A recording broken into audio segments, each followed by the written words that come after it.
Said I'd give it a 12 to a 15. Their army is gone. They're just about, look, their navy is gone. Their communications are gone. Their leaders are gone. 2 sets of their leaders are gone. They're down to their 3rd set. Their air force is wiped out entirely. بخوایم تسلیم بشیم یه چنین خوابی رو اینا باید با خودشون به گور ببرن. آنچه که ما باش پایبندیم قوانین بین المللی است، چارچوب‌های انسانی است و اون اصولی که اینا دم ازش میزنن اصولا باید به همون پایبند باشن و حق و حقوق همه کشورها رو و طبیعتا ایران ما رو اینا حق ندارند. Boot prints in the mud, name stitched on my chest. Kurang lebih sudah 1 minggu perang terjadi di Timur Tengah antara Iran melawan Israel, di mana perang tersebut juga melibatkan Amerika sebagai sekutu Israel. Perang yang pastinya menimbulkan banyak korban jiwa, terutama dari kubu Iran, di mana sudah lebih dari 1.000 orang menjadi korban dari ganasnya rudal yang dikirimkan oleh masing-masing negara. Hingga kini belum ada tanda-tanda kapan perang tersebut bakal berakhir. I count the breaths between the thunder. Mungkin kalian setuju jika Donald Trump dan Netanyahu adalah sosok yang selalu mencari masalah dengan negara lain.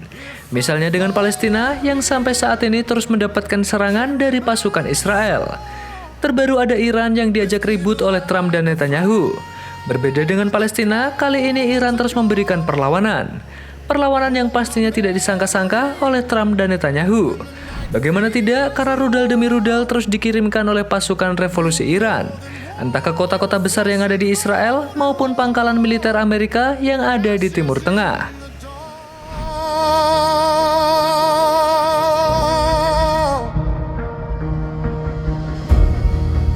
Dog tags on a chain.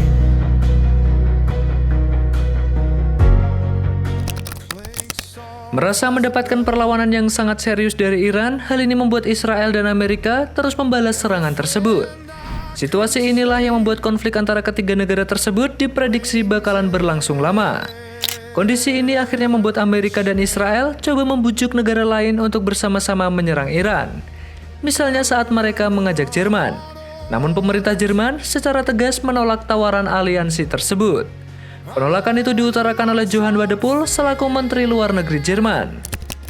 Jerman tidak berpartisipasi dalam perang ini, dan itu akan tetap begitu. Kami juga tidak berpartisipasi dalam langkah-langkah konkret apapun untuk perubahan rezim di negara manapun termasuk Iran, kata Johann Wadephul pada media. Carry my soul, lifted like a flag when the guns are gone. Keputusan Jerman untuk menolak tawaran beraliansi dengan Amerika dan Israel cukup di luar dugaan. Karena jika kita tarik ke belakang, hubungan antara Jerman dan Israel ini mengalami pasang surut. Di masa kepemimpinan Adolf Hitler, Jerman pernah membantai kaum Yahudi. Pembantaian itu didorong oleh ideologi antisemitisme Jerman yang mengakar kuat dan menganggap bahwa orang Jerman itu adalah ras yang paling unggul atau disebut sebagai ras Arya. Dalam pidatonya, Hitler pernah berkata, "Saya akan melenyapkan semua orang Yahudi di dunia, tapi saya menyimpan beberapa untuk menunjukkan kepada dunia mengapa saya melenyapkan mereka." Peristiwa pembantaian tersebut kemudian dikenal dengan istilah Holocaust.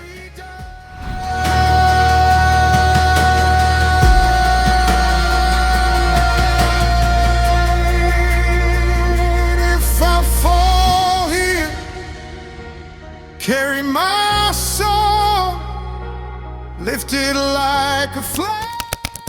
Sejak Israel berdiri pada tahun 1948, Jerman berkomitmen untuk mendukung Israel.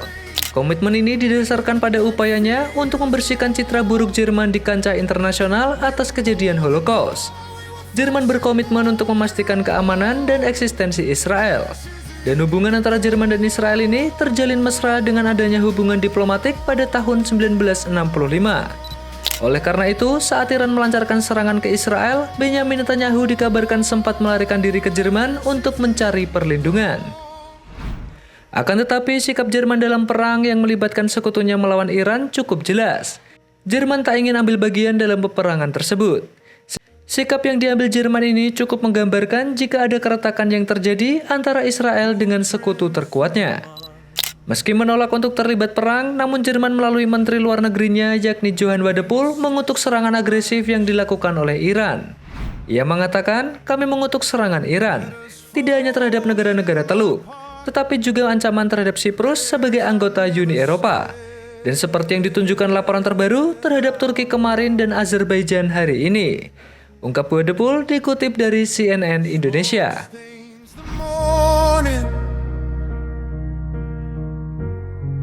Sky torn into shreds. I count the breaths between the thunder. I count the faces in my head. Tak hanya Jerman, beberapa negara lain yang tergabung dalam NATO juga menolak ajakan Amerika dan Israel untuk menyerang Iran. Negara tersebut ialah Spanyol dan Inggris. Penolakan yang membuat Donald Trump marah besar dan menjelek-jelekan Spanyol serta Inggris dalam konferensi persnya. All business having to do with Spain have the right to stop it. Embargoes, do anything I want with it. And we may do that with Spain. What do you think? I will say the UK has been very, very uncooperative with that stupid island that they have, that they gave away and took a 100-year lease, having to do with perhaps indigenous people claiming the island that never even saw the island before. What's that all about? And they ruin relationships. Kini dengan perlawanan yang terus dilancarkan oleh Iran, bukan tidak mungkin membuat Amerika dan Israel semakin terdesak. Terutama Israel yang selama ini menjadi sasaran amukan rudal kiriman Iran. Hal inilah yang membuat Netanyahu panik karena negaranya sudah tidak aman untuk ditinggali. Kepanikan pastinya juga dirasakan oleh warga Israel karena hampir setiap hari mereka terus mendapatkan kiriman rudal dari Iran. Clink soft as a bell. Every friend I couldn't save rings in